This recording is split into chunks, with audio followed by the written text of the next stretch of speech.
por uma questão de tempo, né, eu já vou chamar nosso amigo Ricardo Calcini, né, todos já o conhecem, né, ele é mestre em Direito pela PUC, aqui de São Paulo, professor de Direito do Trabalho, coordenador trabalhista da editora Mizuno, ele é membro de diversas revistas, como a Síntese, e também do site J, Migalhas e Conjur. Ricardo, fique com a palavra. Perfeito, meu amigo Paulo Lee, queria agradecer aos meus colegas que muito bem me antecederam e prometo que serei muito breve, respeitando naturalmente o horário, o compromisso com todos, como sempre bem alertado pelo professor Nelson Manriche, e principalmente oportunizando ao final, então, aqui, deste nosso encontro de hoje, um debate que possa ser ainda mais profícuo. Tenho certeza que a minha exposição ela ficou até esvaziada, seja pela competência e pela elegância das minhas colegas que me antecederam, seja porque eu trouxe, eu acho que foi a informação que vocês mais queriam sobre o livro ao início aqui do nosso encontro, então eu aqui vou ser bastante objetivo para que vocês, então, não fiquem tão cansados e possam também ter os seus compromissos aí familiares e acadêmicos aí respeitados. Então, de uma forma muito breve, passando aqui para vocês, o meu foco, na verdade, hoje, ele não será a inteligência artificial, porque, na verdade, já foi objeto, inclusive, de apresentação por outros colegas que também já fizeram essa exposição ao longo aqui deste ano de 2021, mas tratar, basicamente, e eu acho que aqui com um olhar mais pragmático, sobre a questão da jurimetria, que cada vez mais vem nos aproximando, seja do ponto de vista dos operadores de direito, no caso da advocacia, dos estudiosos, seja do ponto de vista da magistratura. Então, de uma forma muito breve, eu quero aqui primeiro dizer, né, e trazer esse conceito do que seria exatamente a jurimetria segundo a Associação Brasileira que trata sobre o assunto. Então, nada mais é do que trabalhar essa questão da compreensão dos dados, dos processos que são hoje, como foi dito aqui pelas minhas colegas, dados compartilhados em regra de forma pública, ou seja, fazer uma compreensão desses fatos jurídicos que estão externados dentro desses processos judiciais, porém, utilizando uma disciplina mais contemporânea, que é a disciplina de modelos estatísticos. Então, dentro desse universo em que eu vou utilizar a ciência jurídica com a questão, entre aspas, né, da matemática, das estatísticas, nós estamos vendo, pelo menos de uma forma bastante infusiva, alguns robôs, vamos dizer assim, tá? Produzidos principalmente por Lotechs, empresas que vêm se dedicando naturalmente a esse tipo de captação de dados esses, como alguém aqui já até colocou no nosso chat, que é disponibilizado por plataformas como o Conjur, como o Jus Brasil e assim sucessivamente, porém não se resume propriamente a um exercício de numerologia, ou seja, de captação de dados em si, mas principalmente na sua interpretação e aplicação dentro do caso concreto. Então, esses softwares hoje que são desenvolvidos justamente para poder auxiliar não só a magistratura, mas sobretudo a advocacia, eu tenho naturalmente uma compreensão desses dados que estão disponíveis de forma pública, porém eu tenho aquele agente que é o agente mais importante, que é o intérprete realmente desses dados, para que ele possa então fazer a exata compreensão e aplicação para o caso concreto.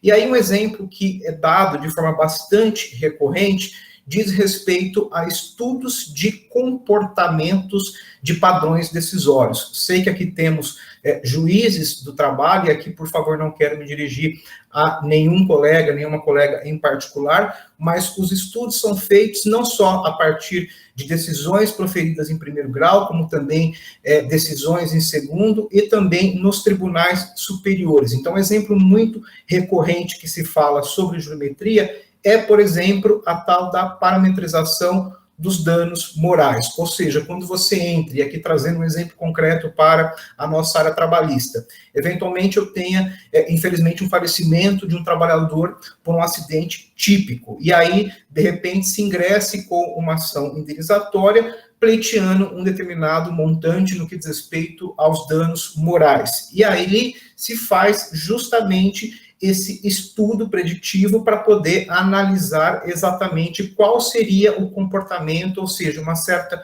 antecipação da decisão a ser proferida por aquele magistrado dentro daquela determinada localidade, daquela comarca, até para que se tenha exatamente uma dimensão do futuro do processo e, lógico, né, se ele seria positivo ou negativo, e sendo positivo, qual seria esse parâmetro.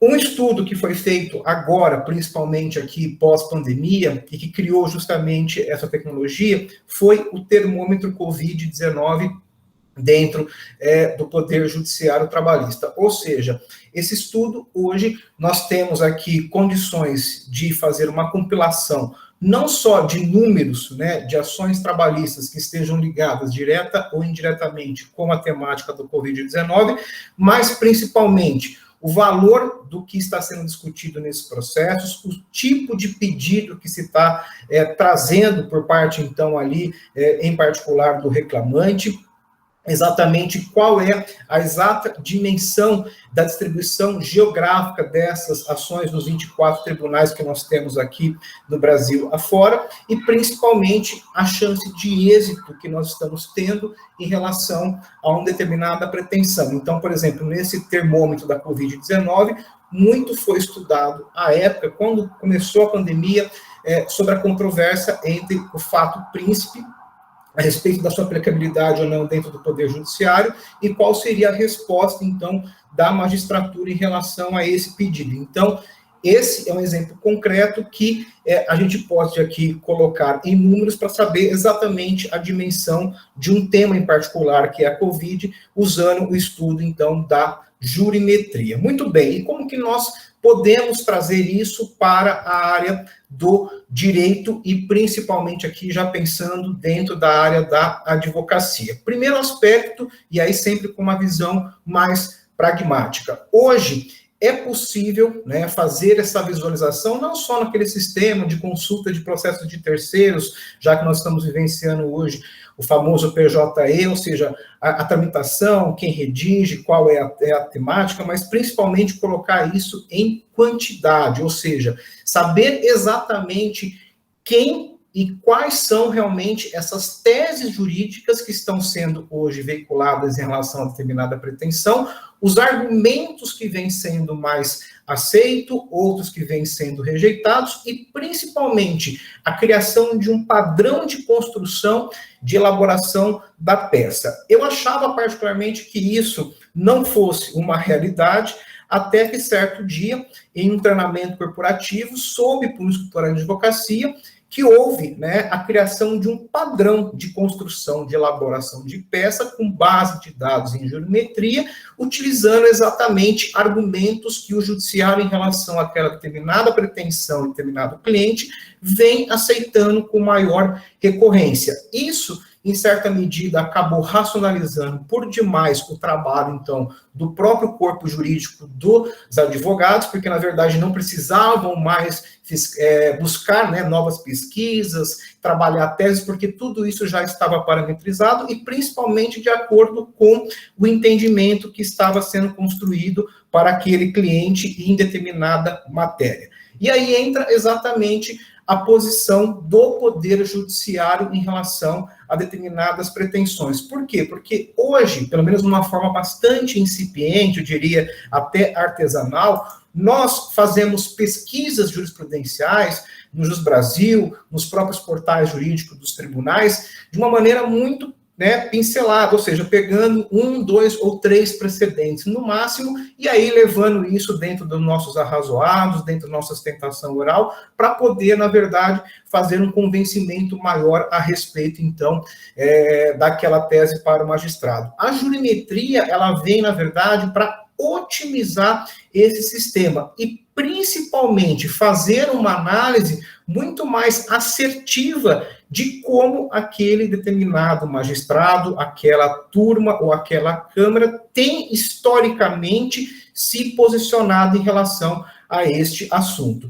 Isso eu posso dividir com vocês, que é até, entre aspas, né, uma competição em total desigualdade, porque nem os próprios magistrados hoje, né, isso no primeiro, no segundo grau, inclusive nos tribunais superiores, conseguem parametrizar esse histórico de decisões, sejam favoráveis ou não em relação a determinada matéria. Então, na medida em que isso antecipa, entre aspas, uma certa decisão, isso naturalmente acaba contribuindo para um melhor desfecho e uma melhor condução do processo por parte do respectivo advogado. Isso, aliás, impacta, inclusive, na própria indicação dos valores dos pedidos, já que hoje nós trabalhamos ainda com a questão da sucumbência. Eu falo que ainda porque, graças a Deus, pautaram a famosa DIN 5766 para o próximo mês de outubro, né? Quem sabe o Supremo até lá não julgue realmente o ponto da sucumbência inconstitucional em relação a essa questão que, infelizmente, está segurando muitos dos processos, mas isso vem sendo, inclusive, utilizado até para poder ter, né, uma parametrização de acordo. Então, hoje, um escritório de advocacia que tem o uso dessa tecnologia, quando ele chega numa audiência, por exemplo, de conciliação, de instrução, ele já sabe o comportamento do magistrado em relação à propensão, eventualmente, do acordo e quanto ele, em princípio, né, sugeriria para que aquilo pudesse, então, se chegar a determinado consenso. Então, como alguns, eu sei que aqui são juízes do trabalho da segunda região, existiu, de uma forma bastante artesanal, uma listinha que correu entre diversos escritórios de advocacia sobre comportamentos de juízes em audiência de instrução. Hoje, com com essa plataforma, com essa nova tecnologia, eu já consigo saber de antemão qual é a propensão e, principalmente, quais são os valores, eventualmente, de acordo, caso realmente eu venha ingressar com uma determinada ação ou eu esteja me defendendo sobre determinado pedido. E isso reforça, tá, pelo menos, algo que está sendo muito dito dentro da área do direito do trabalho, que é a adoção de políticas de compliance e agora, mais recentemente, até boas práticas de ESG. Por quê? Porque, na verdade, se eu já sei de antemão qual vai ser o comportamento do Poder Judiciário em relação àquela determinada demanda, eu consigo me antecipar e, se for o caso, inclusive, evitar a própria litigiosidade em relação àquele determinado ponto. E aí, claro que, né, não só a questão de antecipação de julgamento, mas principalmente, e aí entra uma questão ainda mais pragmática, o que eu estou observando é que essas lotecs estão, na verdade, trazendo informações muito valiosas para os escritórios de advocacia, até para que eles possam, na verdade, melhor se contextualizar do ponto de vista da sua atuação dentro do cenário e do mercado hoje que a advocacia permite. Então, você conhecer, né, de antemão e desvendar essas táticas, os argumentos, os resultados que estão sendo obtidos pelo concorrente, né, inclusive com a utilização daquele próprio argumento que foi tratado num determinado recurso ou numa determinada defesa, em certa medida, acaba nivelando, se eu assim posso dizer, né, a atuação de um escritório que, de repente,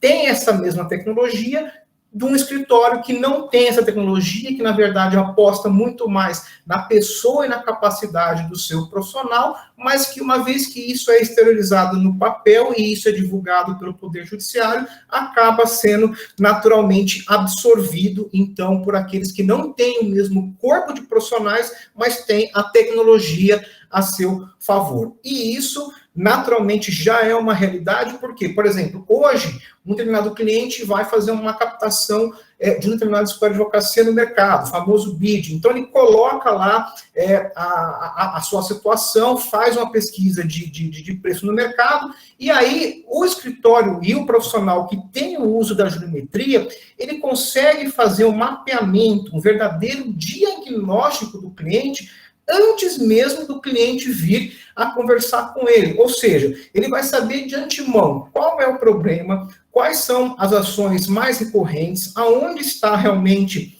vamos dizer assim, os pontos que precisariam ser melhorados, quais são os escritórios, quais são as estratégias que estão sendo adotadas por esses escritórios concorrentes e, principalmente, qual é o mecanismo ou alternativa que esse escritório pode oferecer de diferente em relação, então, ao seu colega. Então, isso já é uma realidade e vem sendo aplicado cada dia mais, então, por grandes corporações. Além disso, eu posso usar, por exemplo, a jurimetria nessa prospecção, até para poder fazer aquele trabalho que alguns tribunais fazem, de ficar vigilante em relação aos depósitos judiciais existentes nas contas bancárias, que nós sabemos hoje que são tratadas pelos depósitos judiciais. Ou seja, eu consigo também fazer um mapeamento em relação a esse passivo. Sem falar na possibilidade de você, pegando ações chaves ou aquelas que têm maior recorrência, estabelecer, então, políticas de acordo para poder reduzir, então, esse passivo que, eventualmente, o cliente venha apresentar.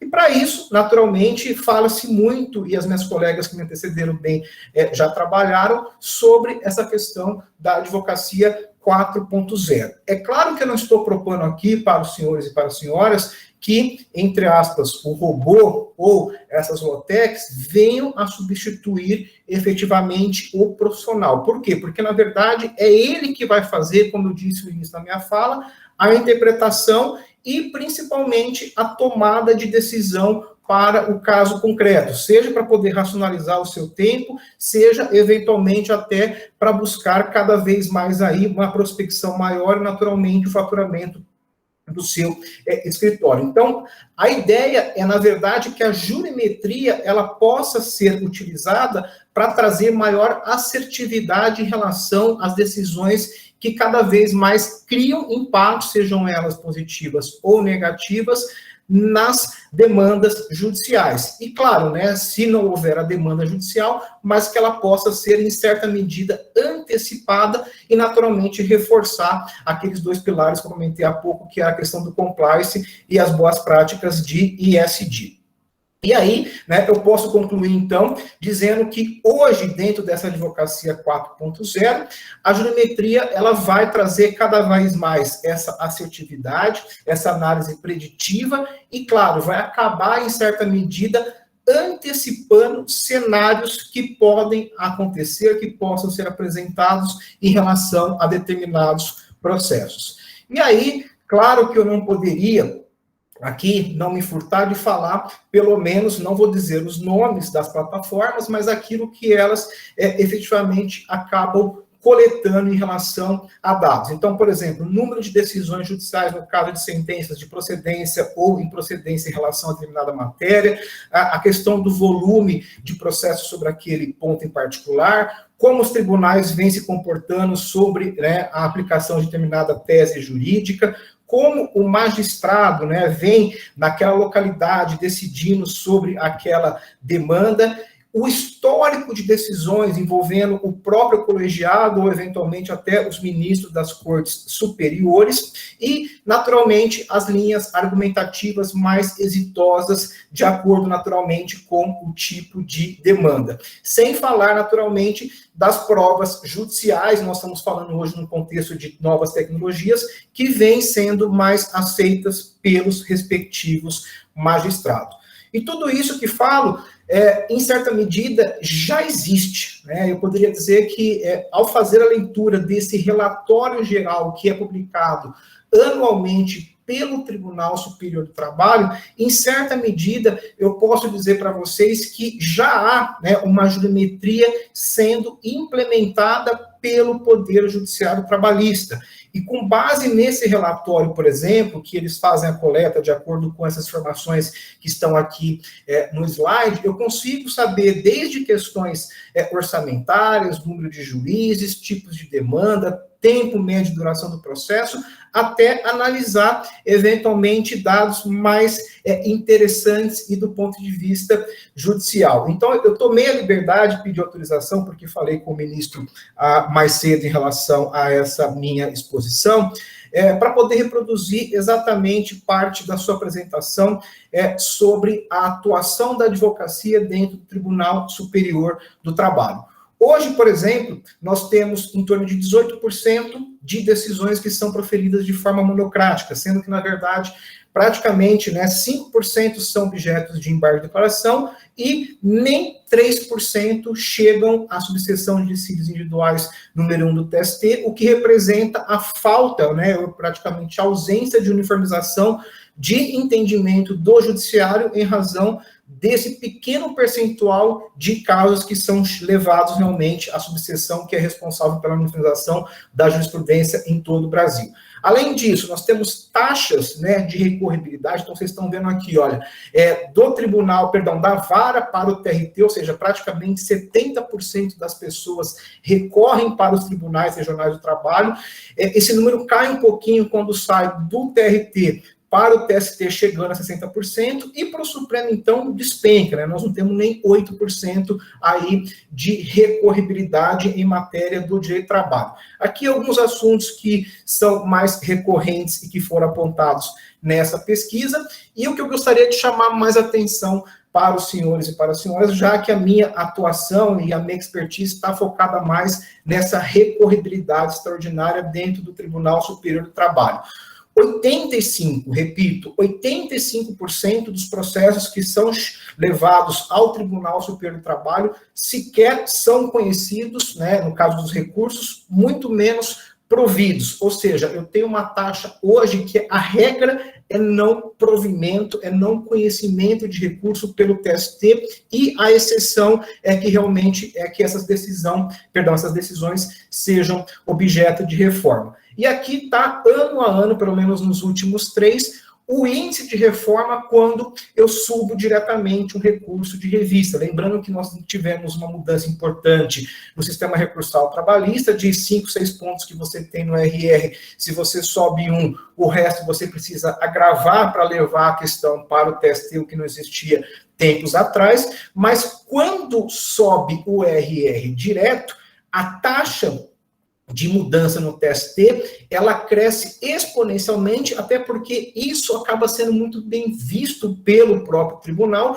que, na verdade, entende que se subiu realmente direto um IRR, é porque realmente há uma necessidade de mudança da decisão do colegiado. O problema, na verdade, é o número de processos que hoje estão, por exemplo, aqui foi focado no TST, em estoque, aguardando o julgamento. Se nós pegarmos aqui o histórico desses números, nós podemos hoje concluir que o TST tem, infelizmente, aproximadamente 500 mil de processos para poder decidir, e esse número cada vez maior e crescente, dada a falta de uniformização da jurisprudência que vocês viram aqui, até por parte da SPDI1, que acaba sendo quase inexistente, a própria lei da reforma, que ainda continua a contribuir com divergências de interpretação em relação a muitos dos institutos trazidos agora pela lei de 2017, a própria sucumbência que comentei há pouco, fora a questão de um acesso mais facilitado por parte das empresas, em particular em razão da adoção do seguro-garantia judicial, fora outros fatores que aqui não vem ao caso apontar. E aí, o que eu achei interessante e também pedi licença para que pudesse, então, isso ser compartilhado com vocês. Esse material foi desenvolvido ano passado pelo Tribunal Regional da Primeira Região. Por quê? Porque o próprio TST analisa, né, em termos, né, não só dos pequenos, mas principalmente dos grandes tribunais, qual é a taxa de reforma que está havendo em relação àquele determinado tribunal quando chega um recurso proveniente do primeiro, da segunda região e assim sucessivamente. Eu trouxe aqui a questão da primeira região porque foi um curso que me foi solicitado à época pela Escola Judicial, e aí vocês estão vendo aqui em destaque que eles fazem naturalmente uma jurimetria, ou seja, qual é a taxa envolvendo pequenos e grandes tribunais de reforma em relação ao recurso de revista. Tantos por cento. Se um tribunal ele sobressai, ou seja, ele está acima daquela média nacional que o TST entende como sendo uma média razoável, de pronto existe uma solicitação, isso é feito geralmente até por vias de medidas de correção ordinária ou eventualmente extraordinária, que esses patamares sejam reduzidos, porque falamos há pouco, o TST hoje comporta praticamente 500 mil processos para serem decididos, e quanto maior é esse índice de reforma, maior é a dificuldade que o próprio tribunal tem em relação à própria uniformização. E aí, pegando exatamente os números, para vocês verem aqui um tribunal, então, de grande porte, como é o caso do Rio de Janeiro. Eu trouxe do Rio por conta dessa minha proximidade com eles ano passado, mas vocês estão vendo aqui a quantidade de recursos que chegam por parte de um tribunal de grande volume. Se vocês pegarem aqui, por exemplo, a média é que nós tenhamos cerca de 40 a 45 mil recursos de revistas que são interpostos em tribunais de grande porte. Aqui em São Paulo, por exemplo, esse dado ele ainda é mais alarmante. Chega-se a ter, em média, 6 mil processos de recurso de revistas sendo apresentados todo o mês para a vice judicial aqui do TRT da segunda região. Então, esses dados, eu estou mostrando aqui de forma aleatória para os senhores e para as senhoras, só para poder mostrar que o próprio Poder Judiciário Trabalhista, e aqui naturalmente com enfoque para a temática do TST, vem fazendo geometria, vem fazendo o apontamento desses números para que ele possa, então, tomar decisões até para uma questão de gestão em relação aí a políticas que ele vem implementar em relação à condução desses processos. E aí eu encerro, né, a minha, espero eu, brevíssima fala, tratando exatamente do tema que está muito em voga hoje, aí dentro dos tribunais, seja aqui na segunda região, na primeira região, aconteceu recentemente também na 15ª região, que foi aqui objeto, inclusive, desse acórdão, aconteceu na 11ª região, no Amazonas, que é o quê?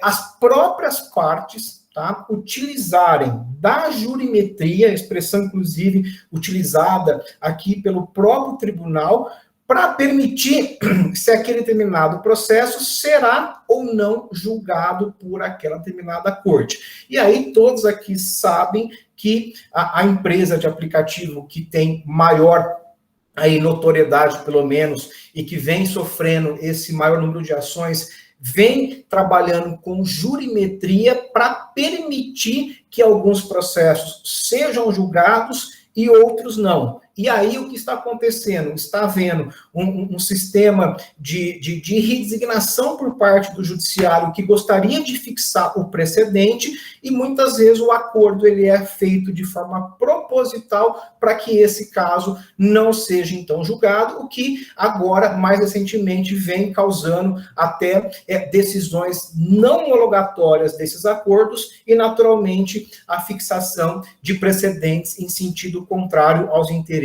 então, da parte. Então, de uma forma muito objetiva, e peço desculpas de novo se eventualmente excedir o meu horário, eu quero agradecer a todos, espero que tenha trazido pelo menos alguns elementos aqui para vocês, e eu sei que isso acaba impactando para vocês que são juízes aqui do grupo, para muitos que são advogados, e para nós que somos aqui da academia e somos estudiosos em relação a esse tema. Muito obrigado.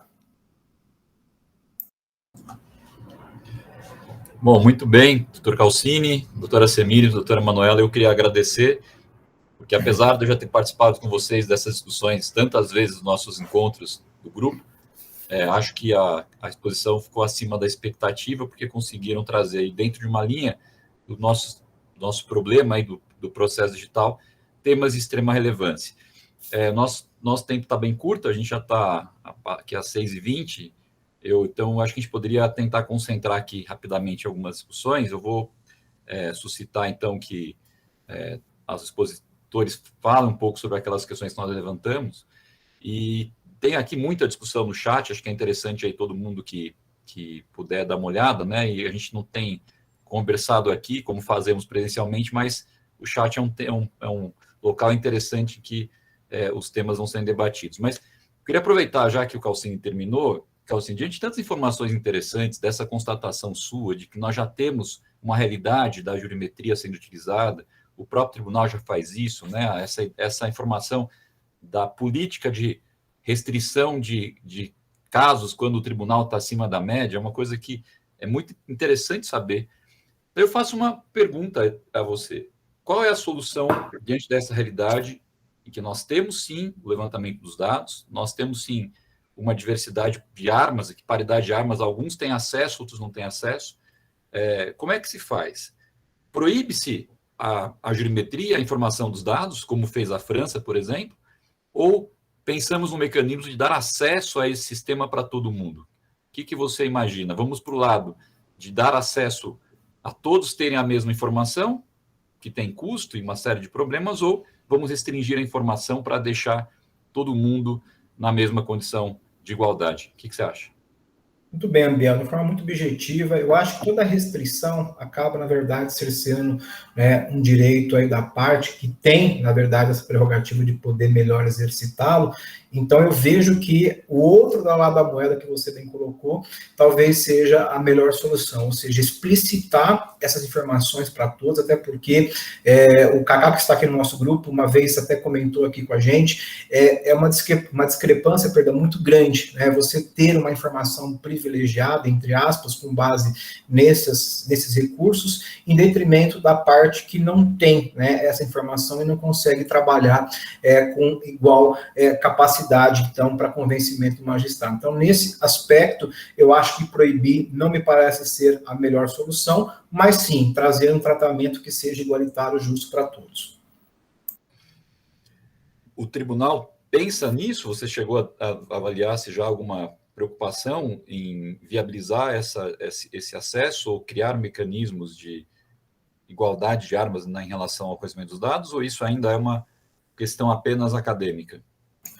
Olha, eu não vou contar quem, né, porque todos aqui conhecem, mas certa feita no evento, eu até comentei, falei, poxa, por que o TST não disponibiliza, por exemplo, já que o enfoque aqui da minha fala foi esse, as decisões da própria SBDI1, que, na verdade, vão servir até de uniformização, né, e com, entre aspas, um efeito pedagógico para os juízes de primeiro e segundo grau, para que nós tenhamos realmente essa própria uniformidade. E aí eu ouvi do ministro exatamente a seguinte fala: se a gente disponibiliza, a gente também cria, na verdade, um número maior de recursos, porque, querendo ou não, é o arresto da SDI que serve de paradigma para subir o recurso de revista. Então, é uma moeda dos dois lados. Por um lado, pode ser que tenha um efeito pedagógico de trazer uniformização, mas, por outro, pode incentivar ainda mais aí a questão da litigiosidade. Então, eu não sei dizer qual seria, hoje, pelo menos, a melhor solução em relação a essa disponibilização de dados.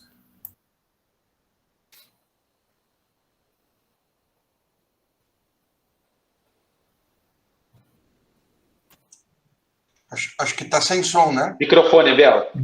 Desculpa, gente, desculpa. Meu filho estava chorando aqui, eu tirei, agora retomei. Então, eu queria agradecer ao Calcini e deixar aberto para, eventualmente, qualquer membro do grupo ou qualquer membro que está aqui presente, do GETRAB, quiser fazer alguma observação, uma locação, a gente está aqui para realmente tentar reproduzir aqui um pouco dessa discussão que a gente faz tanto nas reuniões do grupo, um pouquinho aqui para vocês. Mas sem prejuízo de tratarmos disso numa abordagem específica que alguém se manifeste, eu queria retomar um pouquinho com a Semiramis, né, aquela pergunta do Paulo. Depois o próprio Célio aqui fez uma observação em relação à questão da responsabilidade do servidor, que não seria um operador, mas sim um preposto, né, do próprio controlador do dado, se esse seria um caminho, né, responsabilizar civilmente aqui o preposto do dado, que o dado é do controlador, né, sobre eventual dano causado por uma exposição indevida de dados. E mais do que isso, Semiramis, a simples existência da hipótese, né, de dar o segredo de justiça ao processo, ele é suficiente para dar essa proteção que a gente está discutindo aqui em relação a dados sensíveis e informações confidenciais do processo, ou precisaria de algo mais?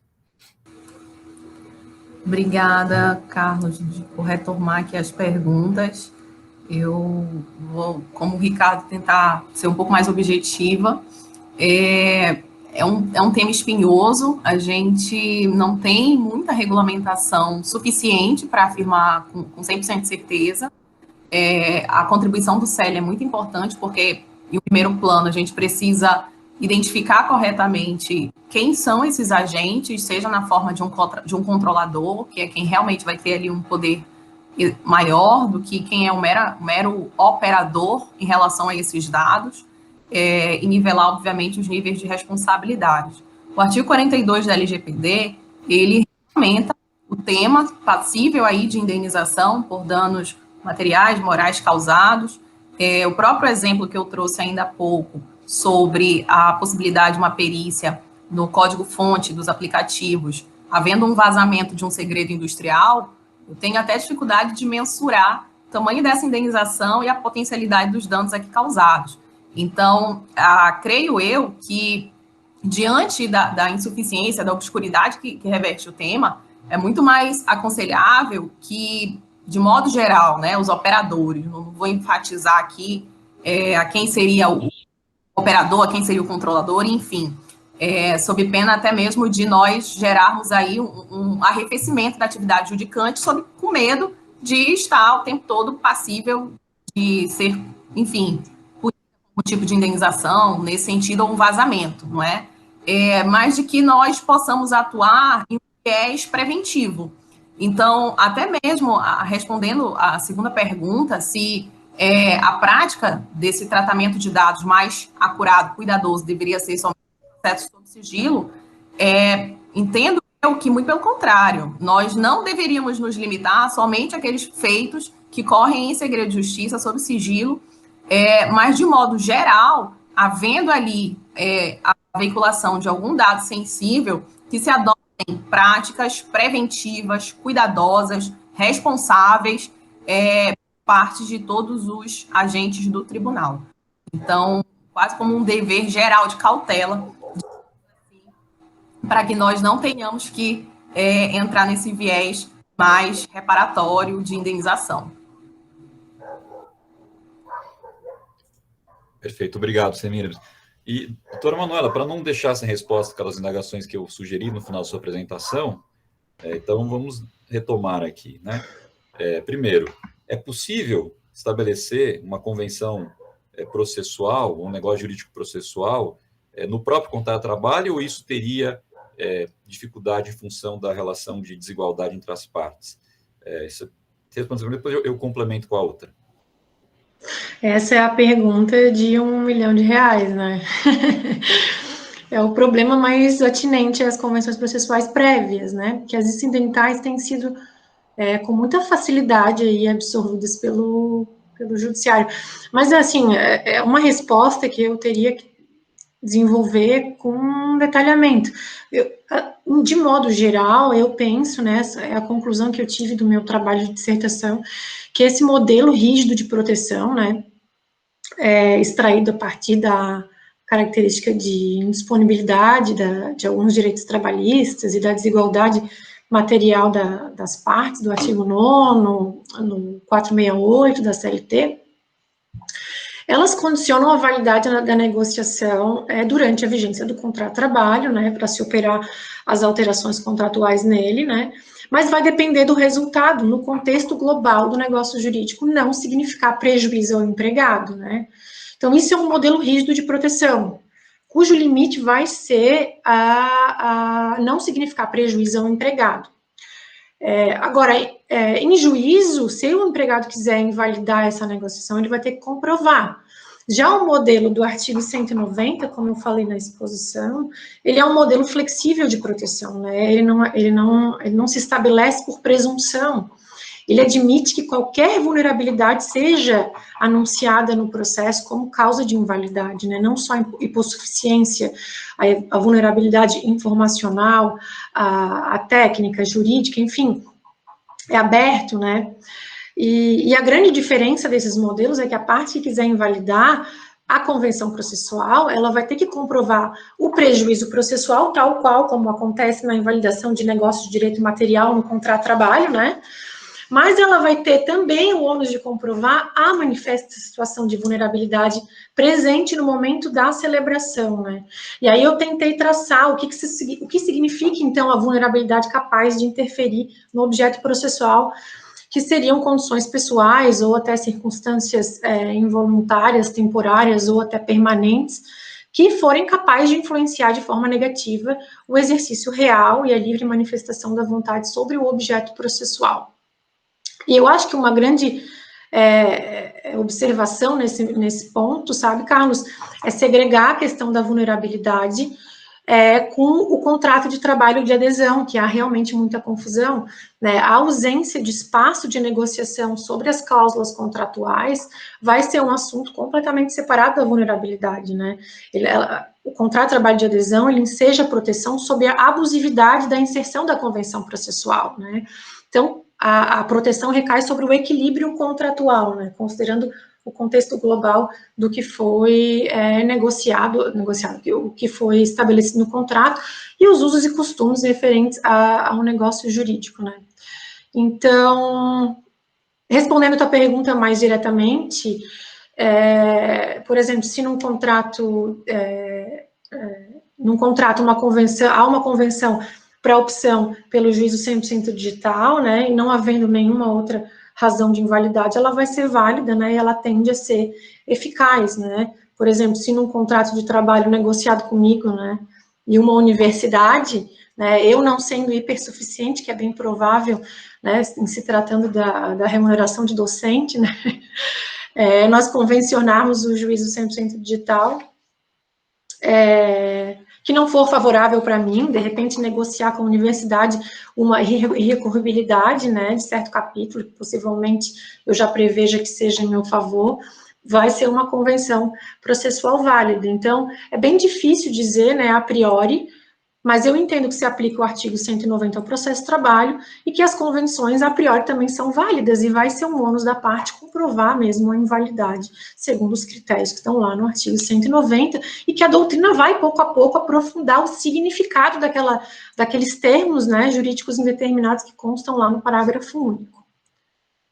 Manuela, e quando a gente viveu aí, está vivendo ainda, todas essas mudanças de procedimento, né, de audiência fora da regra original, de contestação em 15 dias, uma série de mudanças que o processo vivenciou na pandemia, nós estamos diante de uma convenção jurídica processual, quando as partes aceitam o que o juiz propõe e não questionam, ou seria impossível falar em convenção quando há uma aceitação tácita? Nós vimos que uma das resoluções do CNJ, vou lembrar aqui qual delas, fala, inclusive, em aceitação tácita das partes. Como é que você enxerga isso? Então, e se não enxergar possível, o que aconteceu nesse 1 ano e meio? Nós vivenciamos condutas processuais contrárias à expressa disposição legal, que poderiam ser levadas, enfim, a uma nulidade, mas que não foram alegadas pelas partes e convalidaram? É isso? Ou nós tivemos efetivamente convenções jurídicas processuais com aceitação tácita? Eu sei do teu apreço aí por esse assunto, Carlos, mas eu me convenci mesmo que não é convenção processual, tá? As partes não impugnarem o rito emergencial, né, adotado na pandemia, com a apresentação de contestação em mesa, não ter audiência, né, eu acho que não atinge, essa situação não atinge os critérios do artigo 108 do Código Civil, né. Então, não tem os usos e as circunstâncias, elas não autorizam concluir que houve uma manifestação de vontade tácita por comportamento omissivo nesse caso, né. O que eu acho é que as partes poderiam, sim, surgir quanto ao assunto, né, até alegando que o CNJ não teria competência legislativa, né, para estabelecer um rito propriamente, né, e alegar que sofreu algum prejuízo processual, porque caso contrário não teria muito o que fazer, né, e pleitear, de repente, a invalidade do ato. Mas, enfim, eu acho, assim, que é uma ressalva, o juiz tem, né, aí, não falando da resolução do CNJ, mas acho que o juiz tem, sim, o poder de gerenciamento processual, né, gerenciamento do rito, diante da situação que a gente viveu, né, ano passado e nesse ano ainda, é o tal do case management, que é a flexibilização processual pelo juiz, né, desde que não surpreenda as partes e garanta às partes os direitos constitucionais processuais, eu penso que é bem possível. Não sei se eu respondi a tua pergunta de maneira suficiente. Mas completando, se as partes negociarem em sentido contrário, não é que o case management, a flexibilização processual pelo juiz, ainda que venha lá o artigo 765 argumentado junto, ele não pode suplantar a vontade das partes, né? Existe o dever de observância do juiz nesse caso. Sim, mas nesse caso com a manifestação expressa, ou seja, as duas partes manifestaram que não querem audiência telepresencial e o juiz aplicou a revelia. Aí estaria caracterizado. Agora, as partes não se oporem a uma audiência telepresencial, não seria um negócio tácito, seria um poder do juiz de regular o procedimento dentro dessa situação. A manifestação da vontade, ela tem que ser muito clara, né? Não dá para... As situações em que se presume, elas são muito excepcionais. Perfeito. Bom, da minha parte, que a gente muito debateu, eu queria trazer aqui só um pouco dos nossos debates, né, para o grupo. Eu passo para o professor Nelson se a gente pode abrir aqui para alguma observação. Já são 6h37, estamos estourados, então... mas antes de mais nada, eu queria agradecer, né, aos 3 expositores. A gente percebe aqui a sorte do nosso subgrupo, né, pela qualidade dos integrantes que vieram conosco esse ano. 3 palestras muito boas, pesquisas profundas, então reforça aí a qualidade do grupo e teremos aí muitos desafios pela frente. Fico feliz com a participação de vocês. Muito obrigado, parabéns. Professor Nelson. Sim, antes de encerrar, eu acho que seria possível uma rodada de perguntas, né? As 2 perguntas, rapidinhas, porque não deve fazer uma conferência também, só fazer uma pergunta, ping-pong. Vamos lá, ver se a gente consegue rapidinho, só para encerrar isso, que está muito bom mesmo. A gente tem pena até de sair desse encontro. Pode ser? Eu queria... Tem várias observações aqui, eu não sei, o próprio... a Renata colocou algumas coisas aqui na exposição da Semiramis em relação à questão da exposição de dados, né? Não sei se tem alguma observação. Carlos? Pois não, André. Acho que gostaria de fazer um comentário bem rápido aqui em relação à jurimetria. Compartilhei um artigo ali para quem quiser ler sobre a questão dos algoritmos também, mas só lembrando que a jurimetria ela adquiriu uma importância muito maior do que ela tinha anteriormente, com a questão, principalmente depois de 2017, com a questão dos honorários de sucumbência. A jurimetria o que faz com que os advogados evitem lides aventureiras. E a jurimetria que faz com que o advogado passe ao cliente um panorama atual daquele momento no tribunal, que vai fazer com que o cliente aceite ou não aquele risco de pagar os honorários de sucumbência dentro daquele percentual de risco que ele tem naquele processo. E outra coisa, também vale lá porque eu disse a doutora Manuela e o doutor Calcini. Aliás, parabéns para os 3, olha, muito bom, agregaram muito hoje, fiz várias anotações aqui. Não existe, a meu ver, hipossuficiência processual, né? A hipossuficiência e a paridade de armas, a gente deve falar na questão do direito material, mas processual, a gente não pode presumir que o advogado não seja de um grande escritório também do lado do reclamante. Mas eu gostaria só de chamar a atenção para essa questão do advento dos honorários de sucumbência e de como a jurimetria é importante para que o advogado possa passar para o seu cliente o real risco que ele está tendo, inclusive de pagar um honorário de sucumbência, Calcini. Cumprimento o André Zipper, realmente você fez uma observação muito oportuna. Não sei se o Calcini quer acrescentar alguma coisa. Professor Nelson, de forma muito breve, sim, não tenho dúvida que não só no que diz respeito às pretensões da exordial, mas principalmente nas condenações, porque se tudo caminhar como talvez caminhe a partir do próximo mês, nós teremos um número maior de ações trabalhistas a serem ingressadas e, naturalmente, a sucumbência ela vai acabar tendo um crescimento mais exponencial. E esse estudo, né, de precedentes, vamos dizer assim, ele acaba sendo decisivo, até para saber se você fará um acordo, se você não fará, se você vai recorrer, se você não vai recorrer. E aí, André, se me permite, o que está faltando no nosso trabalho, e aí, de um ponto de vista apenas da olhar acadêmico, já que falou da sucumbência, está faltando a sucumbência em âmbito recursal. O que está faltando é que a gente comece a aplicar exatamente tudo que as minhas colegas que me antecederam falaram, em particular a Manuela, que é uma estudiosa de processo civil, a sucumbência recursal até para poder incrementar e respeitar, né, essa questão cada vez maior aí da jurimetria. Obrigado pelos comentários. Muito bem. Alguém mais gostaria de fazer alguma observação, uma perguntinha? Se não, podemos... Eu posso, professor? Ah, Renata, por favor, querida. Na verdade, o Ambiel até levantou a bola, né, de algo que eu tinha colocado no chat. Eu acho que até mais para a Semiramis responder, se ela souber disso. Mas surgiu uma dúvida muito aqui, gritante no TRT da 2ª Região, entre os colegas juízes, sobre colocar ou não o nome completo da testemunha na sentença. Se a gente... porque o reclamante é natural que você coloque, não tem jeito, e os mecanismos de busca vão encontrar o nome dele. Mas a testemunha, às vezes, é aquela história, a testemunha foi levada pela empresa, e ela nem queria ser testemunha, mas foi levada pela empresa, né? Enfim. Aí ela perde emprego, a nova empresa vai fazer uma busca no Jus Brasil e aparece o nome dela. Aquela história, até provar que focinho de porco não é tomada, né? Ela foi defender a empresa, não foi? Então surgiu essa dúvida. E eu mesma mudei, eu não coloco mais nome completo. Eu não sei se você chegou a estudar alguma coisa sobre isso. Não sei o que você tem a dizer. Renata, querida, essa é uma dúvida de muitos, inclusive, porque assim, a gente entende que o tema ele deve ser melhor regulamentado e talvez isso prescinda de uma diretiva por parte do CNJ, porque senão os procedimentos ficam assim individuais na medida do que cada juiz acha do que deve fazer.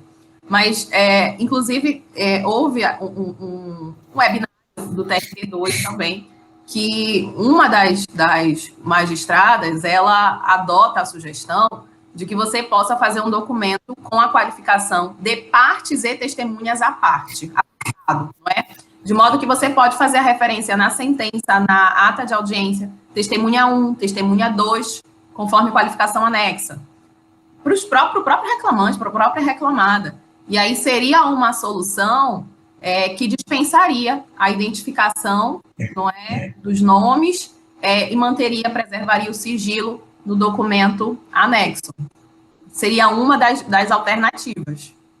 Renato, você tem que sugerir para que a Semiramis participe de alguma reunião aqui no tribunal, ou seja convocado para o CNJ, porque hoje vocês perceberam que ela sempre que levantou o problema, ela apontou solução. É incrível.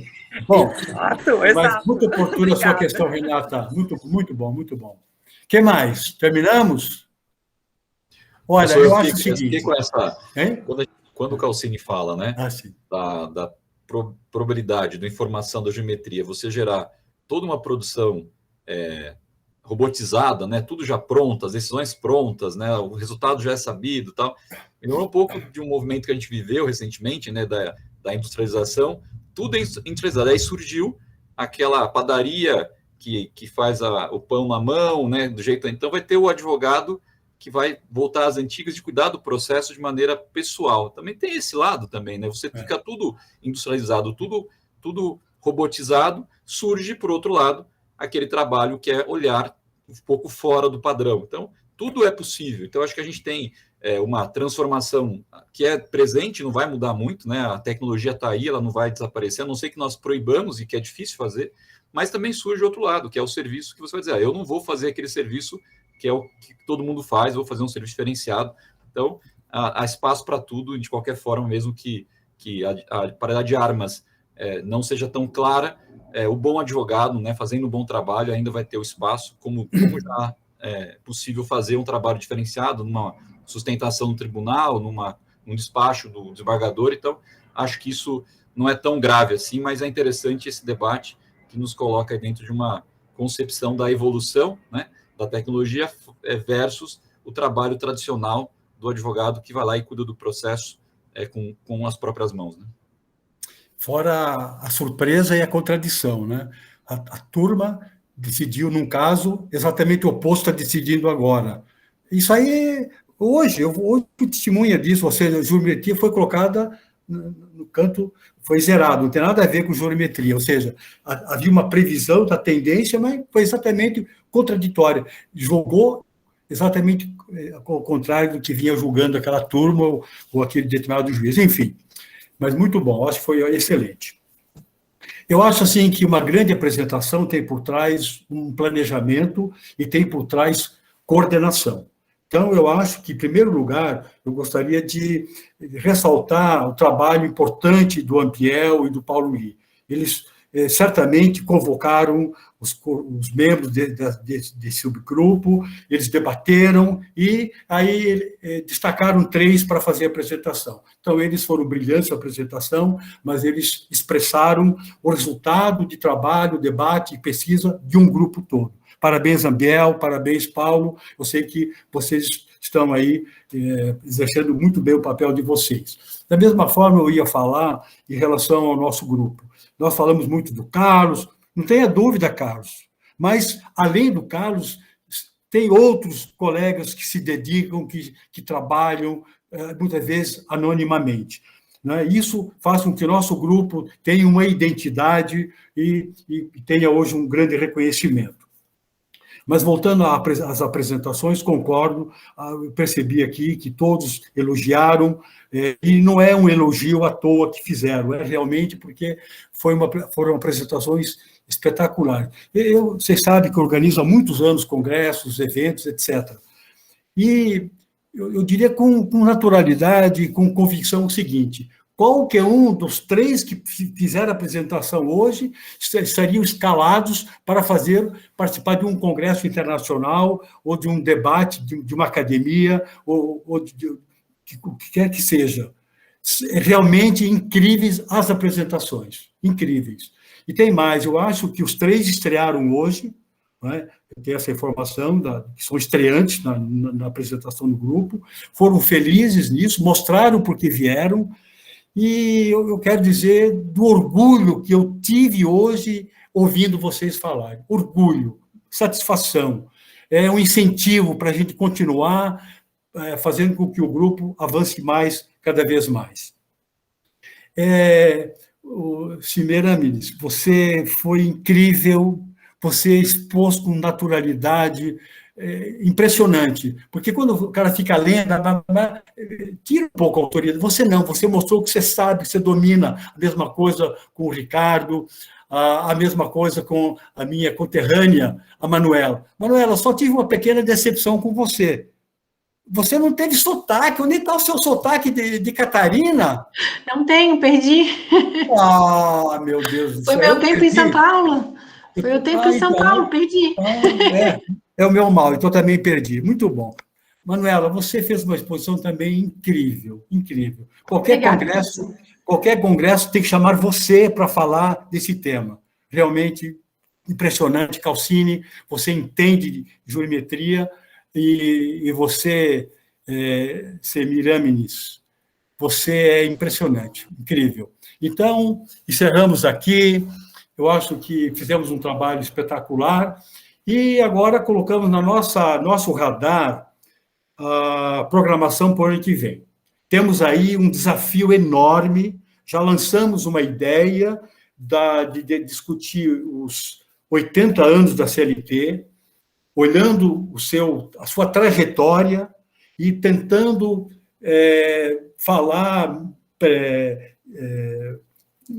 pensar na sua projeção, né? Qual é o papel que a CLT terá na próxima década, no futuro. Então, vai ser um desafio para nós, um tema que é do nosso dia a dia, podemos apresentar para a sociedade um resultado incrível, mas precisamos nos organizar. Vamos fazer ainda uma reunião preparatória, eu acho que o Carlos vai convocar quem estiver interessado, e aí de tal maneira que vamos começar o ano já tudo definido, com os temas, com os grupos, eu acho com casa nova, com todo mundo com nova animação, né? E de tal maneira que nós temos grandes motivações, não vamos ficar na mesmice e começando a ficar repetindo chavões e tal, nada disso. Vamos renovar, vamos criar oportunidade para esses talentos que integram o nosso grupo. Olha, a prova que nós tivemos hoje dos 3 talentos, não é? E eu fico impressionado, às vezes, nós não temos ideia da qualidade dos integrantes do grupo. Precisamos dar oportunidade, como foi dado hoje. E, certamente, oportunidade que todos tiveram quando escreveram o seu artigo nesse livro que será lançado. Quero novamente agradecer o apoio do Calcini e, obviamente, do Carlos aqui, que coordenou tudo isso, evidentemente. Então, fiquem com Deus, com saúde. Muito obrigado. Foi uma alegria estar com vocês. E até a próxima, se Deus quiser. Até mais. Obrigado, professor. Um abraço. Até mais. Obrigada, professor. Meus agradecimentos. Boa noite a todos e todas. Obrigado, gente. Boa noite. Professor, Boa noite, pessoal. Tchau, tchau. Tchau, gente. Muita